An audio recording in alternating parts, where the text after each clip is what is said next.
Om Asato Ma Sadgamaya Tamasho Ma Jyotirgamaya Mrityorma Amritam Gamaya Avir Avir Maedhi Rudro Jatte Dakshinang Mukham Te Namang Pahi Nityam Te Namang Pahi Nityam Om Shanti Shanti Shanti. O Lord, lead us from the unreal to the real. Lead us from darkness to light. Lead us from death to immortality. And evermore shine in our hearts with your resplendent face. Om, peace, peace, peace be unto us all. So we are back to our reading on the Shanti Gita, the Song of Peace. Bhagavan Krishna is answering to the question of Arjuna. We are in the chapter 5 and we'll read today from verse number 8. So this is the chapter started with the question by Arjuna. He was asking about the Brahma-Gyanis, knowers of truth. So, what is the duty of a knower of truth? And what is which they should perform, what they should not do? What is their special signs? To ask about that question. And simply in the very first verse, Bhagavan Krishna responded, there is no kartabbo, duty, to be performed, or there is no prohibition that you cannot do this, you can do that. The actions and prohibitions, nasti, no. For whom? Tattva-vidam, those who are realized soul, who have known the truth, tattva-vidam. Because they are akarta, there is no ego sense in them, and they are always remaining in the Brahman consciousness.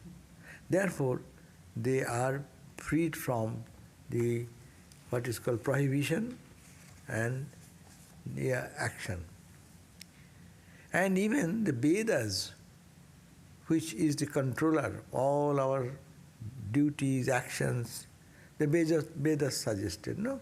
The rishis have designed how the society will run. But Vedas have no authority on the knower of truth, because knower of truth has gone beyond Veda. Veda Prabhu Naivo. And therefore there is no prohibition and assertion on them, because svayaṃ Brahma Brahmananda, Sadananda, these people, they live all the time in the blissful state, in the blissful, absolute bliss state, and in that supreme reality, all the time they stay. Therefore, they have no interest in your actions of the world which is tempting, or they are not afraid to get out of the objects of the senses, where it is auspicious or inauspicious, because there is no duality, no we do, this is auspicious, I will do it, this is inauspicious, no, I won't do it. But for Brahma-Gyanis there should not be any such rule, because they don't see auspicious and inauspicious, it's all one. If it is one, whom to reject, whom to accept, that question does not go. Therefore, we see that they do some work, but they don't have to suffer or enjoy the fruits of their action. Actionless, egoless person doing anything, the effect of karma does not bother them, does not hit them, does not touch them. Phalam and phalabhoga, there is the result and its experience. Result means I did something bad karma, I get a reaction and I suffer for that. Or I did something good, I feel good, I have done something. Because I have ego. But these people, because they are egoless, and they are really swimming in the ocean of consciousness and joy, so there is no such do's and don'ts. For them, it does not apply. Then, what happens? We see they have the body. They have the body, they also breathe like us, prana. They have the mano, the mind also. They talk, they express something. They have their buddhi, intelligence, chitta, memory. They also say, Latu Maharaj. We are reading during night time reading. Latu Maharaj is Brahma-gyānī. But he is talking about the memories, of past memories. Oh, Ramakrishna's time, this happened, that happened. So all these are there. Indriyam, their sense organs also working. Eyes, ear, hand, feet. And Daiva and Vasana. But by good luck, things happen in life. And desire is the prompting force for us. For all these association, karma is possible. But because he is jñānī, he is sarvaṃ vicārena, he has given up, discarded everything by analysis. I am not the body, not the prana, not the mana, not the intellect, not the memory, not the ego, not the sense organs, and I am not guided by any desire. I have no desire, I have nothing to attain, I have nothing to gain. No? Because of all this, the karma is not possible. Karma to be possible for us, we should have a body. We should have the prana. Life breath should be there. There should be mind functioning in that body, no? Intelligence should be, a buddhi, intellect should be functioning. A memory should be functioning, ego should be functioning. Sense organs should be helping him to do the work. And vasana, desire, I want this, that's why they will work. If there is no desire, who is going to work for anything? No one goes to grocery shop unless they have the needs of some food to be prepared. No one goes for eating unless he is hungry. For every type of action, there should be some desire. But they have no desire because they are established in the self. Therefore, karma is not possible for them. Jñānī, sarvaṃ, jñānī had their body, their mind, their action, their memory, all are there. But vicārena, by analysis, nirasya, they have discarded them, knowing that these are all matter. These are matter, they get animated by what? By consciousness. And they live in the swarupa, in their eternal self, which is Satchidananda, which is of the nature of consciousness and bliss. And vishranta, and they get rested there, advayat-tatah, in that advaya, non-dual state. Now, last verse 7 we read last time, karmaleshu bhavet nahasya niskriyatma tayajate. It says, last we read that, verse number 7, there cannot be any trace of karma done by them because they are free from niskriyataya. They are niskriya. They don't do anything. Their body does. Their mind does. But they know, I don't do it. Its body is functioning, no? It's a physical, anatomical structure. It acts and reacts, no? So, it is a spontaneous action of the action and reaction of the body, but I am not involved into it. Tassaiva phalabhoga, that's why it's enjoyment of the fruits of action, sat, karma kritang bhavet. They only can enjoy who thinks, I am doing this to have this effect, no? So he can enjoy or he can be frustrated if that result is not achieved, no? But a Brahmajnani, no, he is not affected by that. So we read up to this 7th verse. 8th verse, today we are starting there, 8th verse. Śarīre satijat karma, śarīre satijat karma, bhavatī iti prapaśyasi, bhavatī iti prapaśyasi, ahaṅkāras sābhāsaḥ, ahaṅkāras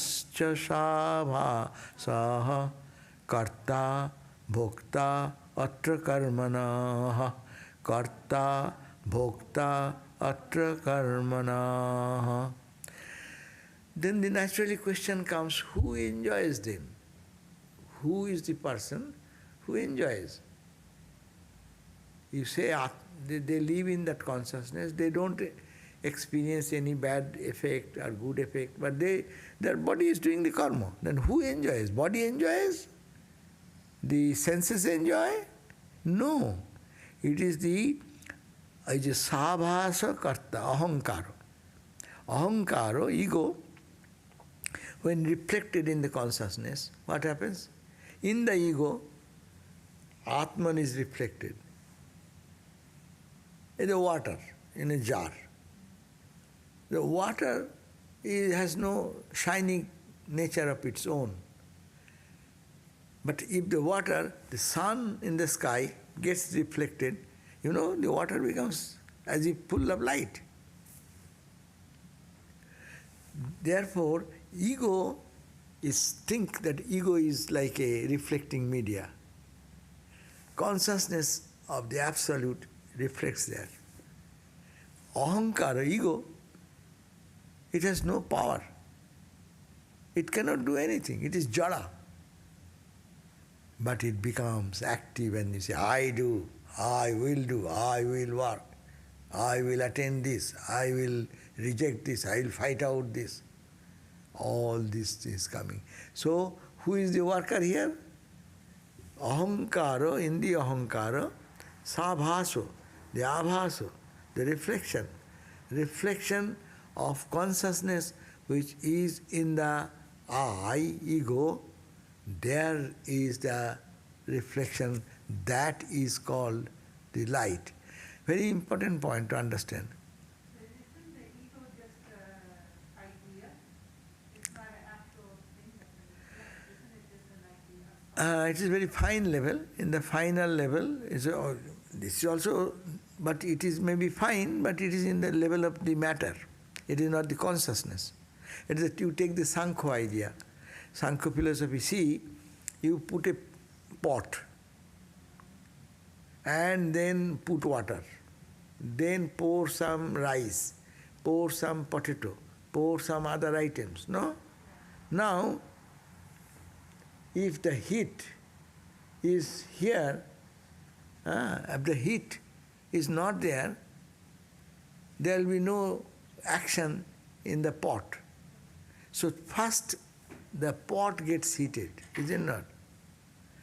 The pot gets heated and then it transmits that heat to the water, and then water transmits that heat to the potato, to the rice, to the element, and then you touch them and there you find that it is, what is this one? Water. Oh, what? Sit? Yeah. Okay.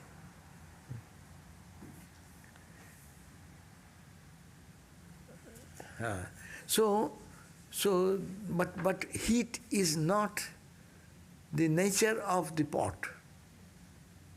Consciousness is like a heat, you can think that. That is reflected. It is not reflected. This example does not say it is reflected, but it transmitted. And if the pot is not heated, your water will not be heated.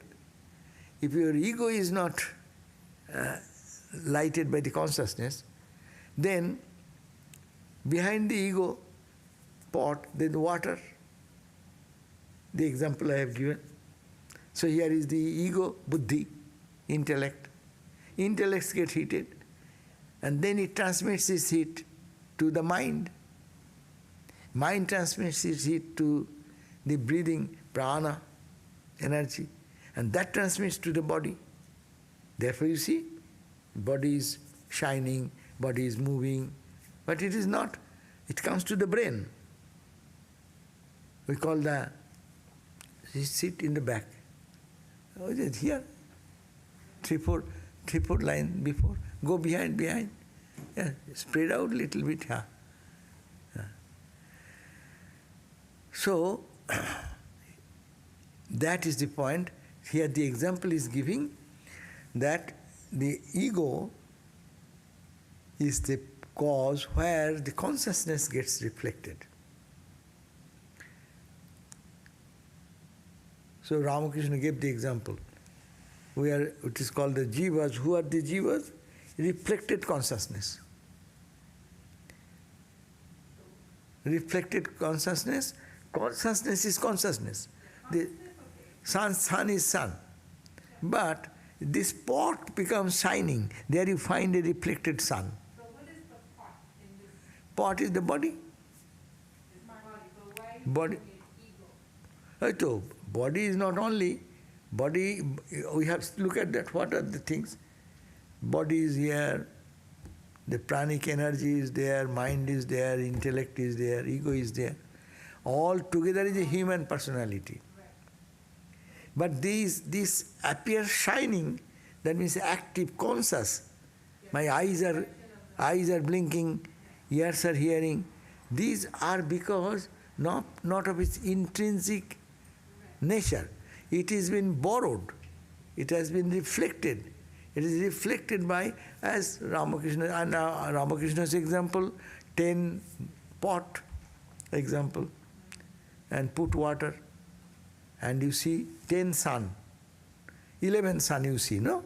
One sun in the sky, and 10 reflected sun. Each pot, you find one sun, no? But the sun, that reflected sun is not real sun.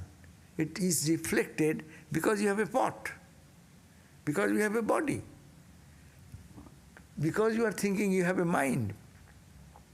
Therefore, the reflection is there. But who has no idea of I, then that means the pot is broken. Pot is broken, the one reflection is gone. They are called the Brahma-gyanis, the knower of truth. Knower of truth, there is no ego. And there is no ego, so body is body. So many bodies are there. I am not concerned with that. My body, I am not concerned about it. There is no body for me. If that experience one can get, then he has no karma. Karma is done by what? By body, mind, emotions, ego, intellect. We all do work in this level. But if someone is so blessed that he has no contact of the body and he does not feel I am the body, I am the mind, I am my intelligence.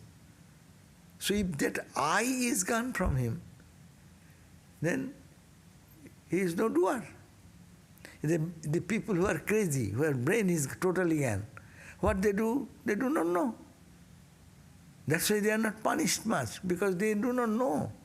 The children who have no ego sense developed, what they do, they are not punishable. If the child, really innocent child, does not know anything and did something which may have harmed someone, because he has the hand, his hand works, he is functional, but he has no ego I sense. So that's why it is said, śarīre sati jat karma, in this body, that karma, jat karma, that actions, jat bhavatī iti, it is happening in the body of a knower of truth. Say Christ is working, Buddha is working, Ramakrishna is working. You see that they are working. They are walking in the street. They are giving sermon. But they do not know that they are doing I. When I say, I am speaking, I read this book, I know that. I'm using my intellect. But they have no sense of intellect or ego or pride or anything. That's why God speaks to them. People say, God speaks to them. So that is the message comes, that even it says, even Islam, they say Quran, it is Allah's message. It came through His mouth. So that means, if idea is that they have no ego like us, and if there is ego, that is not Allah's message, because it is filtered through your buddhi, your intellect, your ego. It is getting diluted or it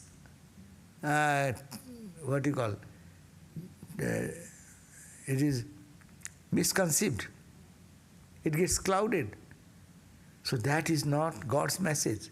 See, Swami Vivekananda, in 1893, the Parliament of Religions, he was in the big gathering of 7,000 people. And in the first session, his name was there, Vivekananda. He said, okay, I will speak in the second session. He was seeing, my God, what is happening? And every speaker has prepared a long note, pages after pages like this, and they are giving sermon. But everyone is sleeping in the lecture, as we all do. Because there is no charm, there is no light, there is no spirit in that. No? And second time when he has been declared, then also he has no note or preparation.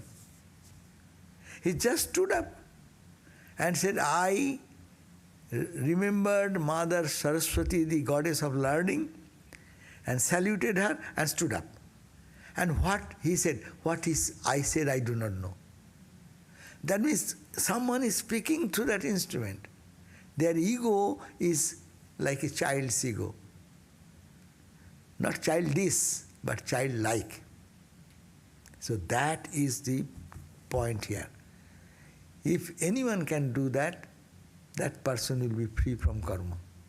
So he says, śarīre, in the body, satijat karma, that karma what is happening, bhavatī, it is happening, iti paśyasi, you see that in the body of Christ, in the body of Ramakrishna, in the body of Buddha, they are doing so much activity. Ahaṅkāras, you see, it is only a reflection. Apparently you are seeing, but internally he is disconnected. And what is happening? Ahaṅkāras sābhāsaḥ kartā, bhoktā, atra karmaṇaḥ. So their ego is performing, their mind is performing, their hand is performing, but not he. And what is ego?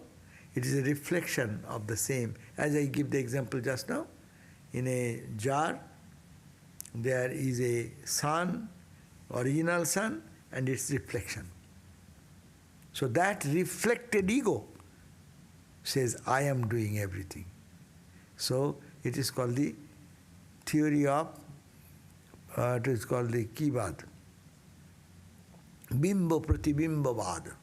This is a philosophy in Vedanta. It is called the bimbo. Bimbo is the source, the real sun. Only one sun is there. And pratibimbo, the reflection. So we are all reflection. Here is 1, 2, 3, 4, 5, 6, 7, 8, 9, 10. We are all one reflection. And here we have consciousness. I am talking. You are hearing. You are sitting. No? So you have a body. You are seeing to be some reality.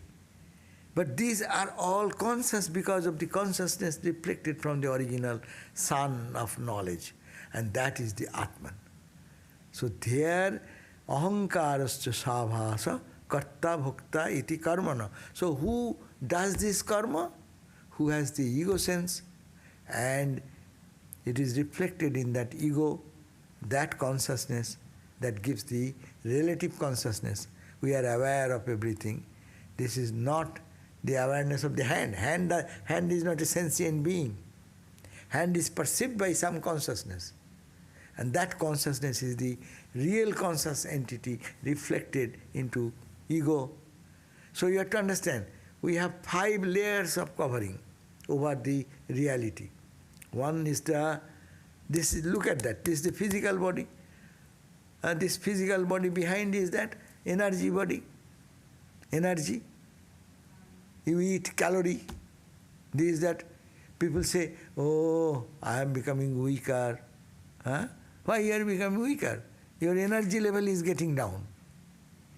So the energy, that is called the prana in Sanskrit. This is called the anna, deha, body. Body has its energy behind. Then, when at the point of death, what happens? All the energy level goes down. Then the feet starts being cold. Why? The energy which is kept it warm, the bloodstream, behind the bloodstream, that is getting cold. So, anna, prana, and behind that is my mind functioning. But mind is not self-illumined. It has no power of its own. It borrows the light from its boss inside. He is a higher boss. This is buddhi, intellect. And intellect also borrows its light from ego. I. See? I am the first person, and then I have my buddhi, intellect. I have my mind. I have my energy body. I don't find energy nowadays. People say, no? That I is there. His energy.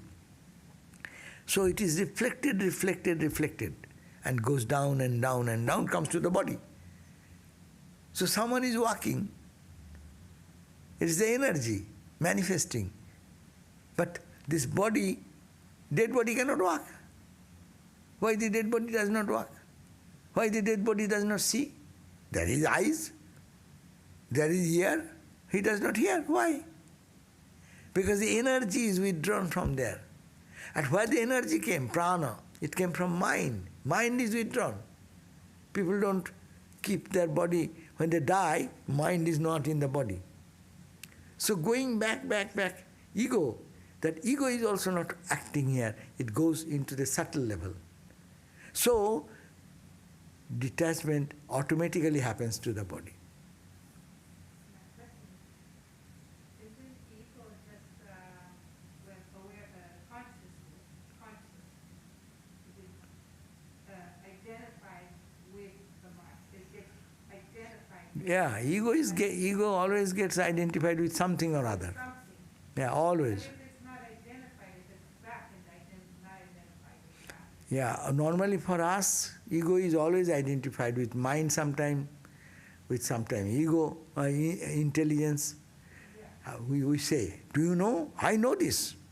What do you say? I know. Identifying with intellect. It is my intuition. That means you are talking in your mind. Your mind, I remains and intuition remains. It is as an expression of your mind. Then you say, I am strong enough, I can lift this weight. That's you are talking about prana. And I will walk this distance. They are talking about the physical body. It is all percolated. I must be there. Without I, they cannot function anywhere.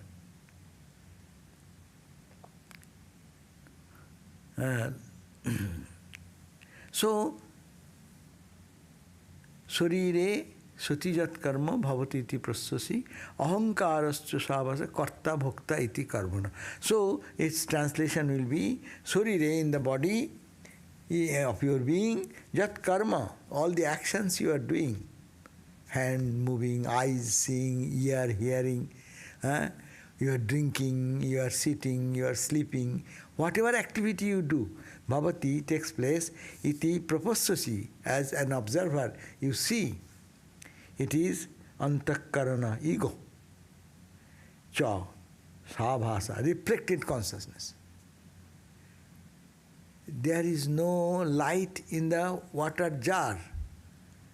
Sun rises, Sun's light reflected, you find one reflected sun there inside. And it's a bright sun.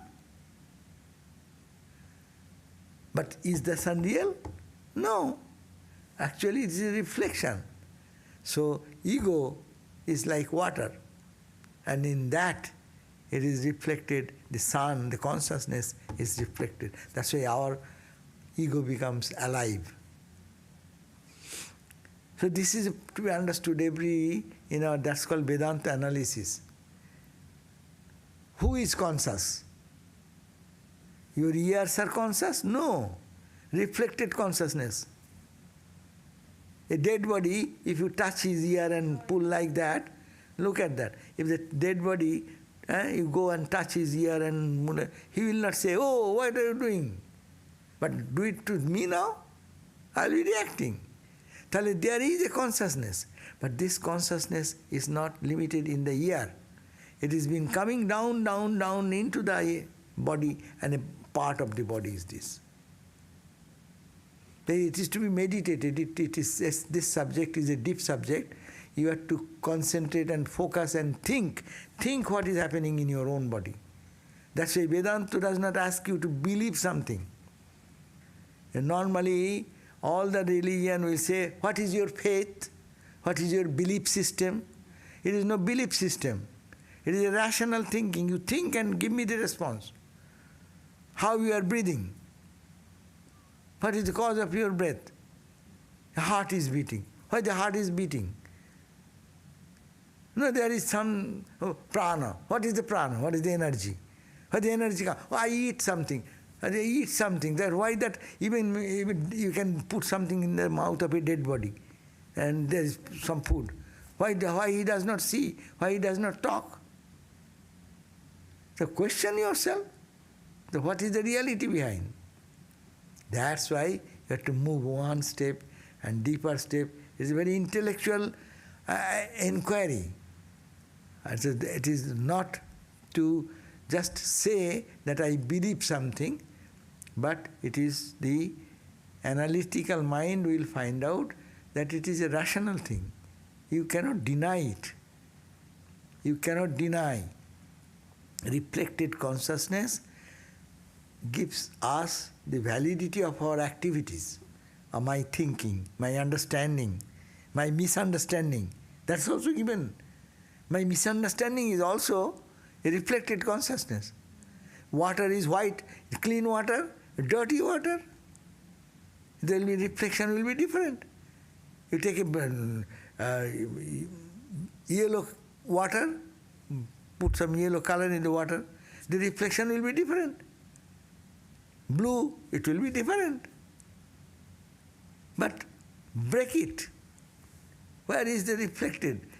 Real sun is the sun. These are all mental creation. So that's why this jñānī, though we see that they have a body and he is performing some action, sābhāsaḥ, but they are not doing anything bhoktā, they are not the enjoyer or experiencer of the karma, good or bad. No. Atra karmaṇaḥ, of these actions. So running translation would be like this. The actions you observe in a Brahmajnani are done by the ego. What is the ego? That ego illumined by consciousness.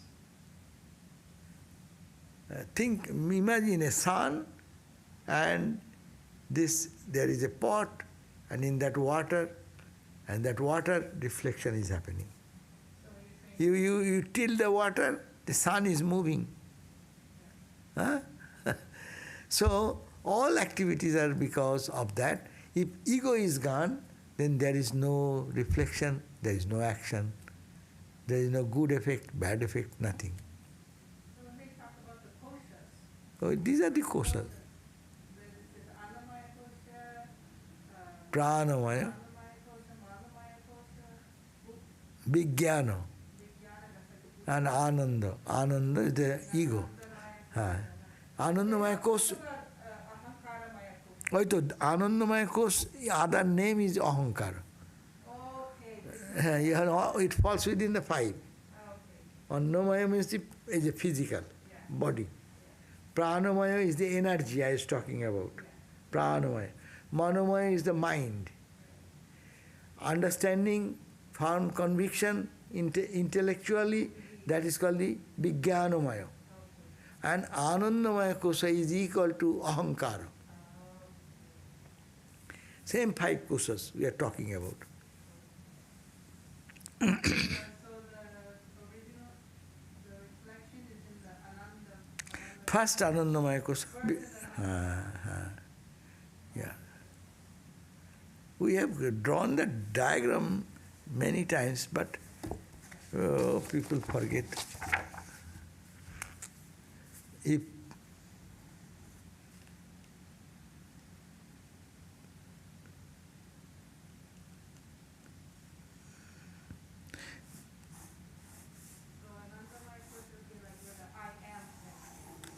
Anandamaya is I.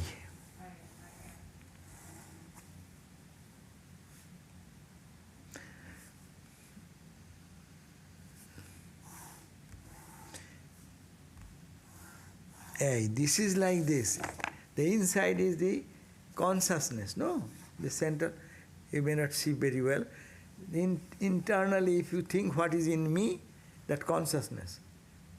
That consciousness is not located only here, it is everywhere. But for example, take it that in your heart there is consciousness. That consciousness is covered by ego. Anandamaya kosha. Then next kosha is the intelligence, buddhi, vijnānamaya. Then next kosha is the mind. Mind gets lighted because of the inner light of consciousness going through. And then comes your physical body, prana, energy body, and then the physical body. So this is the consciousness as if it is percolating till it comes to the gross one, to our finger. My finger is moving. It is conscious. As if it is conscious. No? It can move. It is not like a stone. I can move it this way, I can move it that way. But how it is happening? This reflected consciousness. It is coming from there itself. Original conscious self, reflected, coming to the body. And body, you can say neuron. You can talk differently also. It comes to the neuron. Neuron then all the connection of nerve system, and they are giving the instruction from there, and it is coming finger moving, mouth talking, eyes seeing. So it is transmitted to the brain. If you say the physical science, it comes to the brain. And brain is the computer engine, computer, and set in such a way, it dictates everything. And the order is coming from inside. It happens so fast. I ask you one question, you respond it. How it happens? It goes so quickly through your eardrum, to the nervous system, to this brain, and brain sending some message. It goes to the mind goes to the buddhi goes to the ego, and it comes back quickly, getting the order of the ego. Yes, this is this. Say this, do this. It comes so fast, like computer. You ask for Google search. 1 million, what is called? Search engine has already searched 1 million areas and give you the nutshell. So this is nothing. They have designed seeing this function here. So this is the reaction. Actually, the consciousness is playing such a vast thing. And now it is a consciousness study, is a very serious study in the universities people are doing. But we can easily think very seriously. It is meditation. Spirituality is meditation of the truth. Now I understand. Is my body the consciousness? Consciousness belongs to the body? No. It belongs somewhere else. But it is borrowed. Some rich person has given you $1,000 loan. That's why this loan continues for some days. And loan, when it is gone, this body drops. So, these are called reflected consciousness. And because it is reflected consciousness, then we do karma. Then this body suffers. But if it is not This body is not there, reflected consciousness is not there. Brahmajnani does not feel I am the body. Ramakrishna never felt I am the body. Swami Turiyananda never felt that I am the body. No? Vivekananda, most of the time, he was beyond body idea. You know the story? One day he was making back and forth, and there is a mirror, big mirror, and Vivekananda was standing there for some time, looking in the reflection of his own body, no? And then again coming back, and again going, and again standing. So some of the devotees thought, oh, he talks so much, but you see how he likes his own features, that's why he's standing before the mirror. And to remove the doubt of that lady, she said, oh, I was trying to remember my face, but I could not. As I turned, I forget my face. That means he is beyond ego. Living, the body is functioning, but he is not in the body. He said, I tried to remember, that's why I'm watching very clearly. This is my eyebrows, this is my face, this is these features. But as I turn, I forget everything, because they have no ego idea. That is the spiritual people, Brahmajnanis live in that consciousness. We see that they are doing something, but there is no ego in them. And no, where there is no ego, they are the best people in the world. Egoless people. All struggle starts, my ego and your ego. Who will survive? My ego, of course. If not, I will give a feast. I will learn fight. I will go to court. I will do I.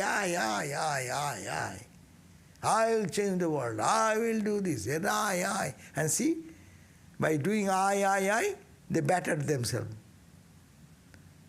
But those are these. Look at Christ. Look at Buddha. Ego, no ego, zero ego. That's why they did tremendous work. The whole world is benefited thousands of years on. So this is the egoless person's work.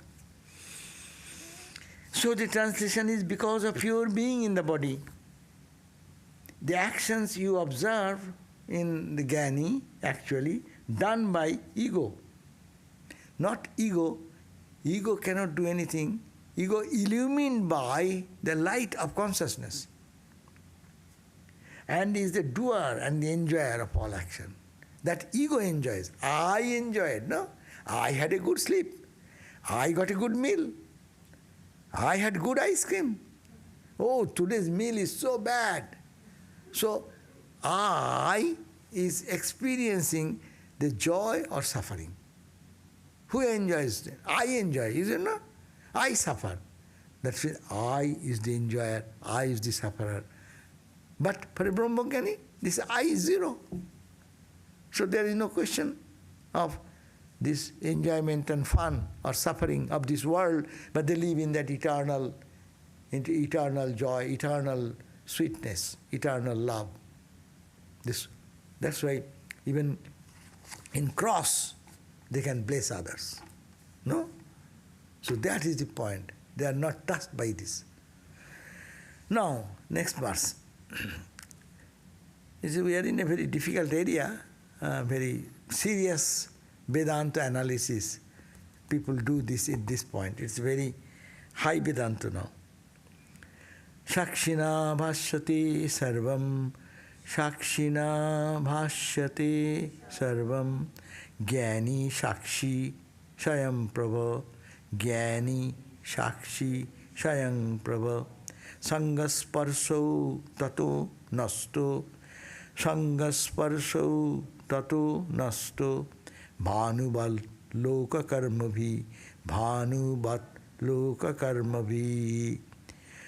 sākṣiṇā bhasyate sarvaṃ. That sākṣī who is behind the ego. Who is behind ego consciousness? That we term another way sākṣī. Sākṣī means witness. Who is the witness? I witness everything. I slept well. I ate. I had the breakfast. I had the supper. I had the lunch. I didn't have meal today. I am suffering today. I am in happiness. That is the sākṣī, witness. And that witness is with us all the time. It started in the morning, till now it is here. We go to sleep. When you sleep, I slept. You are there, sākṣī, witnesses.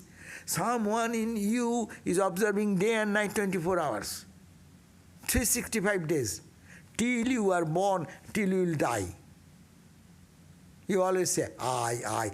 When I was 5 years old, I fell down and I broke my arm. Huh? Your I, you remember, there is the I. It is different from today's I. The same I. You are carrying that I all the time. But you never know. You think that, but the body has changed. 5 years old body and now 70 years old body. Where is this, any parallel there? It has become old, it has become grey, it has ears are hearing less, teeth has fallen.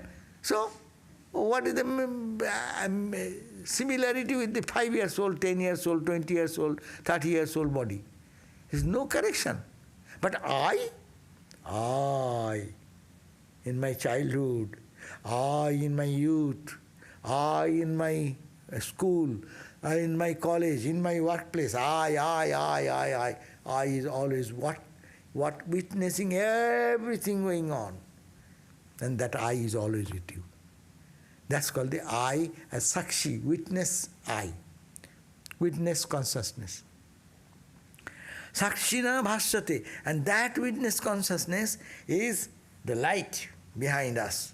And that is reflected again, come to the point, that sākṣī reflecting on ego, anandamaya kosh, and then it is reflecting on the buddhi, intellectual concept, intellectual body, then it is in the mental body, then it is coming into prana, energy body, then it is coming to the physical body. Remember 5 koshas. If you understand this 5 point, then you understand Vedanta. We are a mixture of these 5 coverings over the conscious entity inside. That conscious entity, the burner, in the heat, in the oven, that flame is all the time here. And that is hitting the pot, hitting the water, hitting the potato, hitting the rice, hitting any other item. It is like, similarly, it is hitting the ego, anandamaya kosha first, and behind that I is making, I know, I saw, I heard, I did, I didn't do it. It's true, you are blaming me, I didn't do it. So I, consciousness is there. That's called the sākṣī, witness. And that never sleeps. In deep sleep, he is awake, because you say, I had a good sleep. How can you say you have a good sleep unless you have observed it? Without experience, you cannot say, I have experience. Apparently, when you are sleeping, you are not aware of it. You are not aware of it. But somebody in you is witnessing that sleep also. That's why you can say afterwards, I slept last night very deeply. How do you know you have slept? Unless it is a logical conclusion. Unless you have experienced that, you cannot have a memory. Come to the point. You cannot have any memory unless you have experienced it. I have not got the dinner yet. Huh? The dinner, I have not got it. No? That is your experience. That's why you can remember. My dinner, normally I take at 7 o'clock. I have no dinner today. How do you know you have no dinner? You have experienced that no dinner at 7 o'clock. That's why you now say, I have no dinner at that time. So without experience, you cannot say, I was in the car at 10 o'clock driving in this freeway. How can you say now? Because you that time did that at 10 o'clock, and somebody in you have observed that story, and that memory is being recalled afterwards. Similarly, in the sleep also, when you are sleeping, who knows that you have slept? How do you say, I slept well? And you also say, oh, I could not sleep whole night. I was tossing back and forth. That means there is somebody observing your sleep. So that is the sākṣī. Know this terminology, witness. That we call witness consciousness. And that witness is all the time awake, 365 days. Every day, 24 hours, 365 days, all through your life. The day you are born, day you will die. And beyond, of course, there, I am not going to that. We are talking about our present experience period. Therefore, it says that because of your being in the body, the actions you observe are actually done by the ego, illumined by consciousness, and is the doer and the enjoyer of all actions. And now I read the verse number 9.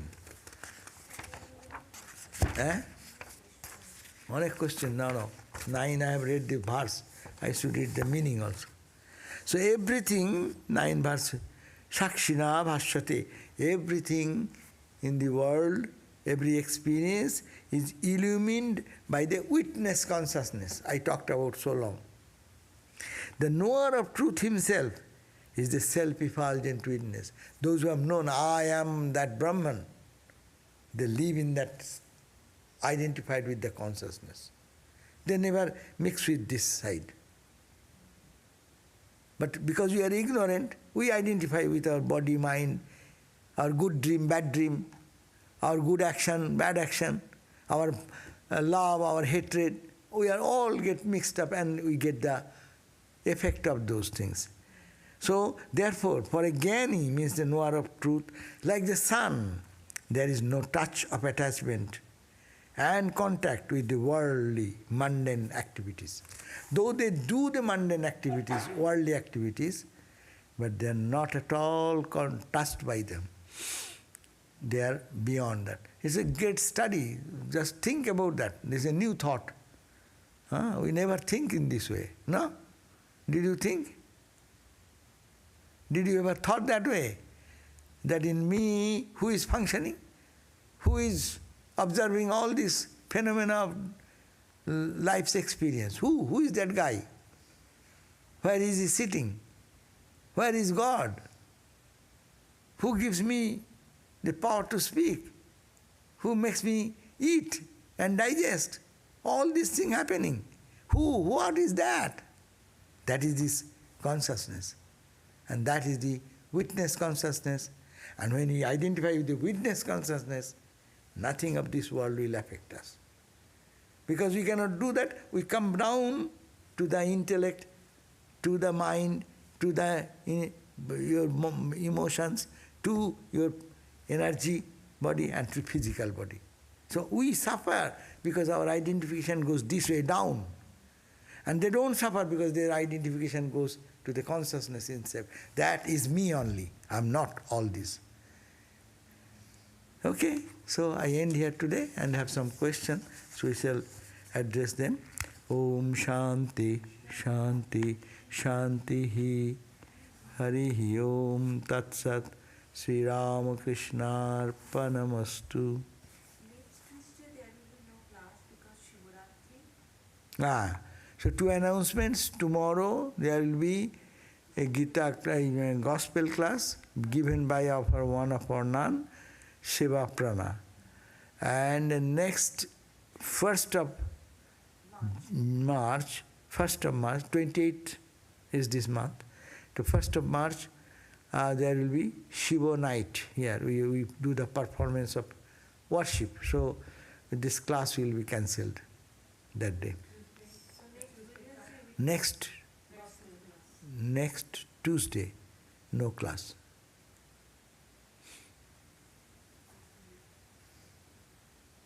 Today is 22, no? Yeah. So see how fun, 22. 02, 22. Tuesday. Huh? Tuesday. No, see, today is all 22. Monday is also Tuesday. Also the Tuesday. Monday, Tuesday. But you know what? If you turn it upside down, Ah. it's also 22. Oh, Somebody told me you can put it maybe this way. turn it upside down. Exactly. Okay, so what is the question then? 2 questions from today and 3 questions from last Wednesday. Acha, first give the old questions. Which is the old? This is from these are from last Wednesday. This is this. These are from today and these are from last Wednesday. Okay, acha. So one question today, does the same soul come back? Is there anything called individual soul? Since the soul is not fractional. Yes, individual soul we are talking about. Individual soul like me. If I die, I will come back again. Because I have my body-mind identity. Not, this physical body will not remain. But like your dream body. In your dream you have a body? Is it not? In your dream, when you dream in the night, do you have a body in your dream? So that is the body. That will come and that will go. So, yes, individual soul has individual body. But what is it that's coming back? Coming back is the mind. This physical body remains. 5 koshas, now you remember. Yeah. Only the physical, annamaya, the physical body remains. Your prana, mana, pranamaya, manomaya, anandamaya, vijnanamaya, anandamaya. These 4 will be packaged. That will remain. It will come back again and enter into a physical body. That package remains until liberation. And that will go on until we get liberated. Annamaya, this physical body, remains here and we put into the fire, cremation ground. But who goes out? That is your dream body. Think what you have your dream. You have a dream in your hand, you have your dream in your eyes, you eat there, you see, not the physical food, but subtle food. That's why I call the subtle body. So subtle body remains, all these 4 other, that means your prana body remains, energy body, your mind remains, your intellect remains, your ego remains. And Brahman of course is there, otherwise, yes. What about the witness? Huh? Witness of course is there. That's why even some child born, they can remember their past life. Many in India we have seen, they are talking about their past life. They are asking their mom, take me that side. And they didn't pay much attention. But as they grew, constantly the child is saying, take me there. And they went there. And as soon as he went there, the child started telling, there is a room on that, I used to live in that room. There is this side room, there was my mom, dad used to do this, and this is the kitchen. And you go exactly, they find everything. A child has not developed. But we mostly forget, but some people also remember. Okay. Second question is, today's question, if consciousness is the only reality, then there cannot be anything other than it. And that consciousness has manifested everything, including the individual. Is the consciousness now wanting to realize? The consciousness is consciousness, even now. When I know it, when I do not know. But I am now saying, my hand is working, I am working. It said, I am giving not credit to the consciousness, but I am taking my credit as I am doing. But your I has no power to do without consciousness.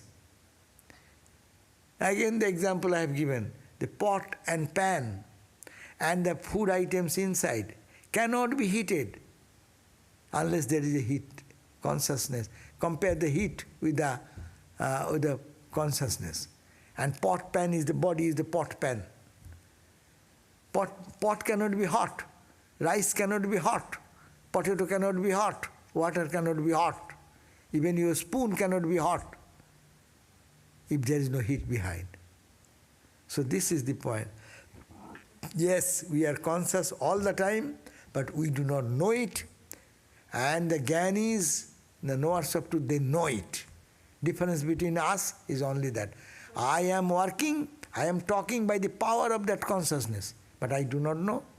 But only the people who have realized the truth we are talking about, they know. They see, they feel. And therefore, they manifest the consciousness. Everything is manifestation of consciousness. Even a crawling worm is a manifestation of consciousness. Even the tree at the table is a manifestation of consciousness. But where is greater manifestation and lesser manifestation? 0-watt bulb and 1,000-watt bulb. All are bulbs. 60-watt bulb, 100-watt bulb, 200-watt bulb, 500-watt bulb, 1,000-watt bulb. All are bulbs. But behind them the electricity same. Electricity being the same, bulb's manifestation is different.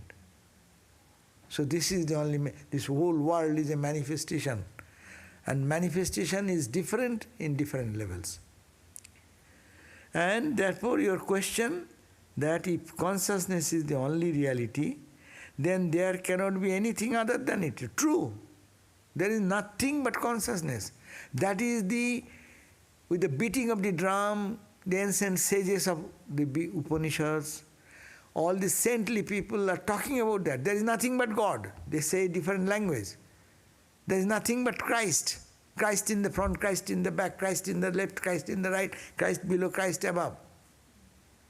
Atma is below, Atma is above. Our Upanishad says, God is everywhere. Atman, consciousness is everywhere. But that consciousness has manifested everything. Again, it has manifested because I don't see that consciousness. I don't see the gold. I look at the ornament, design of the ornament. Golden ornament, two side aspects is there. One is the design side, another is the gold aspect. Some see the design aspect, forgetting the gold aspect. But Brahmagyanis know, it is the design and the thing, both are same. Gold. We have to realize that. Acha. Last Wednesday, Stanmore has a question.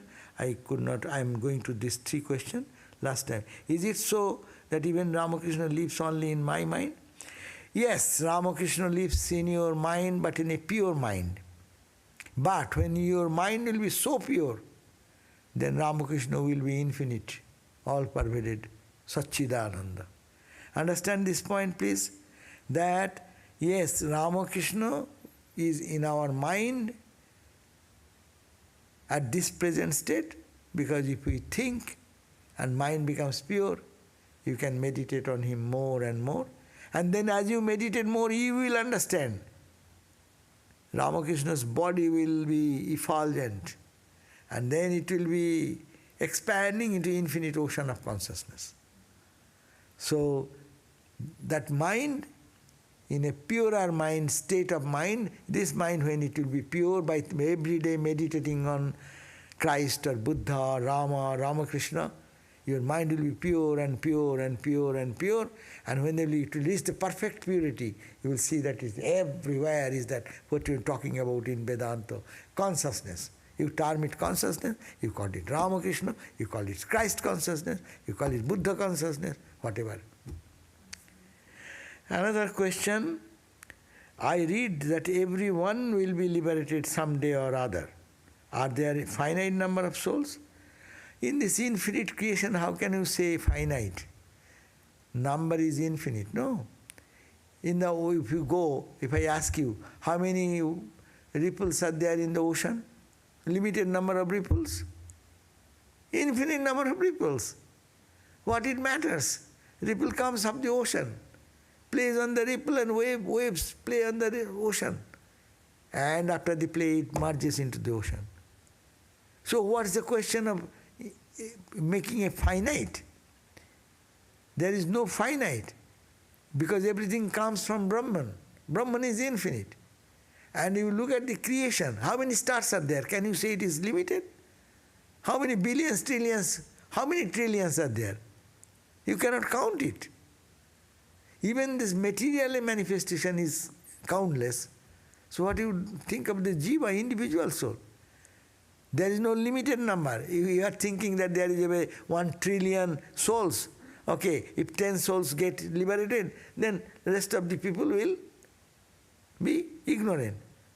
And gradually one day all will be full of knowledge. No, that will be, this God's play goes on, but all will be free means everyone will go through the experience and understand this life cannot give you joy. This limited way of looking at life does not give you peace. You have to find something else to go beyond and to find the truth within. So this is the lesson. When we learn that, then we feel liberated, means we become one with the ocean. It matters little, you are a part of the ocean, you are dancing on the ocean, or you merge into the ocean. So that will happen. There is no finite number of soul. Say something about Vijnanavad, point of view, what is duality of Vedanta. There is no duality of Vedanta. Vedanta is always unity, but when one goes into samadhi, getting out of this duality totally, merges there and comes back, what they see everything is saturated with consciousness. There is nothing but God and God alone. So duality vanishes there. They see the Satchidananda with open eyes. As I give the example again for the ocean and the ocean waves, they see it is ocean. It is ocean water, at the same time ocean. They see it is H2O as also a different shape other than another. Each wave is different, no? Even the flakes, when the snow falls, each flake is different from the other. That's the variety of creation. But they are nothing but snow. So the Brahmagyanis see that Brahman everywhere when they come down. That is the Vijnanavad. Vijnana means being saturated. Ramakrishna gave the example. What is Jnana and Vijnana? One who has heard about God, like someone has heard about milk. He is just knowing something hard. Now one saw that milk. He is convinced there is milk. But one has drunk the milk and absorbed the milk in his body. What will happen? He is called the saturated with that knowledge. So Vijnana means getting absorbed in God consciousness. And when that state comes, the whole world changes its views. It is all saturated. There is no unhappiness, there is no misery, there is no loss, there is no pain and death and decay. It is all permeated with one absolute consciousness, like space. Again another question, could you please discuss the difference between the unripe and ripe ego? That we know. We are all unripe ego. You, me, now, I am talking, all unripe ego, because that's why we fight. My ego, your ego. Why? I said this, mine is right. All the conflict in the world, no? Go to your husband-wife relationship, to the friend-to-friend relationship, in the office, to the country-to-country relationship. Ego. I am the Soviet in charge. I will conquer this. I am this. So it's all fight. Ego fight. That is the unripe ego. And when it is ripe ego is I am seeing God's play, or in devotion, or jñānī, I am that Atman. You also feel, I am that Atman. Where is the fight? Who will cry for whom? Who will fight for whom? They are all unified. So therefore, unripe ego is the matured ego. Ripe means mature. Ripe ego is mature ego. This is immature ego. Immature ego thinks, my muscle strength, my bank balance, my education, my position, my quality. And ripe ego, I belong to everything. So what shall I fight with? Everything belongs to me. I am that cosmic consciousness. So I have nothing to lose, nothing to gain. I have nothing to compete with anyone. I am greater than you. That question does not come, because it is matured state. So that is the ripe ego. Is the rule of ethics and code of morality are eternal? No, no, no. Code of morality varies. Even today, in one society you go, that is called code of conduct. Another society you go, that is very unethical. No? So, no. These are dependent on the society's condition. To make a society better society, our lawmakers, they create certain rules so that everyone is protected, everyone feels more freedom like that. So there is no eternal, but eternal morality is this truthfulness. This is eternal values. It does not matter you are a person in Islam religion, or you are in a Christian religion, or a Hindu religion, or Buddhist religion. Truthfulness, that is the eternal values. That should be kept. Honesty, not stealing, keeping the mind pure, not to find fault with others. These are eternal values. But how you apply it in your life according to the social condition, that will differ. So the things which were outright immoral previously are gaining acceptance today, and traditional values are being termed as outdated. Yes, always it will happen. Society is always changing. The values which we got when we were children with our parents, if we look at the society, we cannot think that is no more here. That is gone. But who will say? The society is always changing. It will again change. Today what they are talking about, 1960s and 70s, what was the trend in America is not the trend in town now today. It will change. In every country it is changing. So society is a mobile thing and it will change accordingly. But the eternal values, the ethical values, moral values, these values will remain the same. Truthfulness, honesty, purity, love for others, sacrifice for the good of others, these will remain the same. I understand that with passing time, values are bound to erode in society. So do I look at the present scenario like that and stick to my own value and belief in spite of what others are doing? That is the best thing. You keep your own values, matching with the scriptures, matching with the holy people, what Ramakrishna said, what Christ said, what Buddha said. Keep those as eternal values. And that we have to practice. Another question, just like we use a mirror to see a person standing behind us, similarly can we say that when we have a vision of God through a purified mind, it is the reflection of their nitya-dham? Yeah, you can say that. When mind becomes pure, then we can, like a mirror, as we see in a mirror, but that is not mirror, it's a mind mirror. Through the mirror of the pure mind, you see the reflection. So when we have a vision of God through a purified mind, when mind becomes pure, it is the reflection of their nitya-dham. Yes, that is the reflection of my eternal home. Yes. Another question, we suffer when our identification goes down to the body-mind. We don't suffer when we identify as witness. But when the body pain is intense, how to remain as witness? Yeah, that's a great question. That is to be practiced.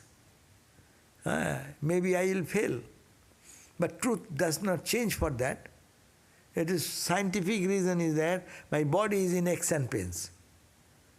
So if doctor give me some anesthesia, I see for the hospice care people, doctors allow to reduce the pain, they can adjust.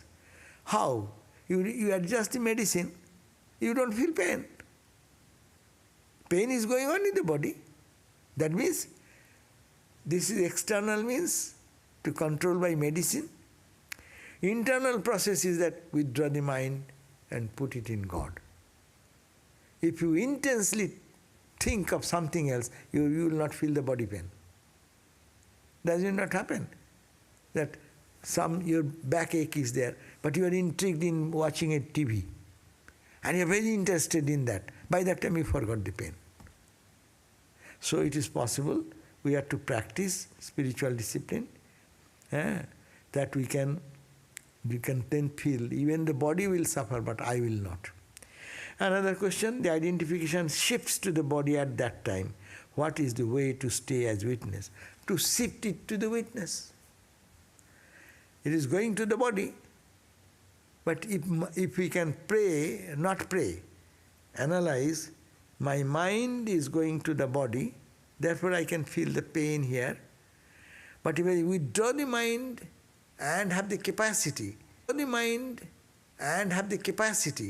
to put it in God, then it will not be here. Body will suffer, but I will not suffer. So how to do that? In this rigorous practice. Day and night think, I am the Atman. Shift the identity to the inner consciousness. Day and night, a part of the mind should be telling me, this is outside, here is my real home. Let me go back to my own home and feel that there is the infinite source of joy and bliss within you. We are searching here and there, but it is more here. So practice, that's why meditation, do hours and hours of meditation. Sing some glories of God so that your mind gets tuned to the God consciousness. Read this type of book so that mind is involved into this type of thinking. So this is a rigorous practice. Okay? More practice, more understanding will come. Okay, so thank you all, and we'll meet you again next week. Yes? Is Ramakrishna the body? Huh? Is Ramakrishna the body? Body? Is Ramakrishna a body? Body to us, but he is the expression of the infinite. Ramakrishna is not a man, then there are so many Ramakrishna. You are a Ramakrishna, I am the same. If body-wise, I am the same. I have a body, I have hand, feet, eyes, and he also that. We are not worshipping that man, Ramakrishna, but that man who has lost his manhood and entered into the divine and stayed in that divine consciousness all the time. Read the gospel, every page you will find. What was he? God intoxicated. He can touch you and give you illumination. Even now you can feel the presence of God. So that is Ramakrishna. And like Christ, no. Do you mean that Christ the physical body? No. That's why resurrection is the idea. Resurrection means is out of the body, getting out of the body. So we should think Buddha, Christ, Rama, whatever we think, we'll have to think that they are not the physical, but they came into the physical body out of compassion, but they are the infinite spirit. Okay, thank you.